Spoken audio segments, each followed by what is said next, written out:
આ સુરતમાં હવે કેમ રહેવું?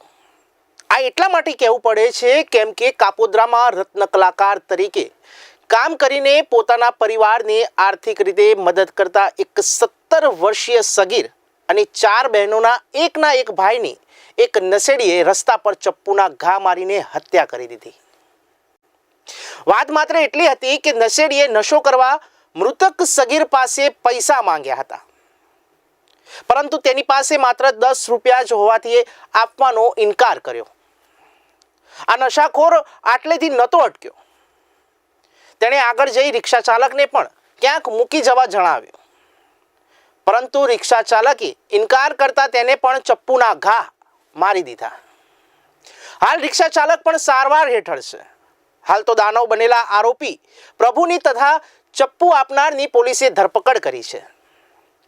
આ ઘટનાના પગલે સમગ્ર કાપોદ્રામાં ભારે અગ્નિ જેવી સ્થિતિ ઊભી થઈ હતી.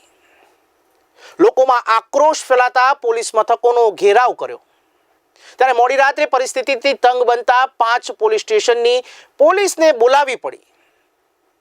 પોલીસ સ્ટેશનના ગેટને લોક મારવો પડ્યો.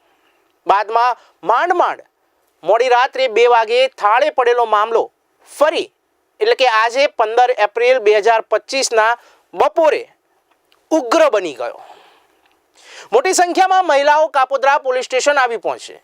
અહીં પોલીસ સાથે ઝપાઝપી પણ થઈ હતી. સુરતના કાપોદ્રામાં યુવકની હત્યાના પગલે મહિલાઓ રણચંડી બની ગઈ. પોલીસ સ્ટેશનનો ઘેરાવ કર્યો.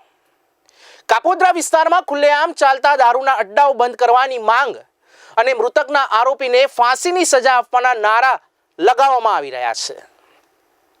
મહિલાઓએ કાપોદ્રા પોલીસ સ્ટેશનને હલ્લાબોલ કરતા માહોલ તંગ બન્યો છે. આ મામલે ડીસીપી આલોક કુમારે જણાવ્યું હતું કે આ મામલે સ્પેશિયલ ઇન્વેસ્ટિગેશન ટીમ બનાવીને 15 દિવસમાં ચાર્જશીટ દાખલ કરવામાં આવશે.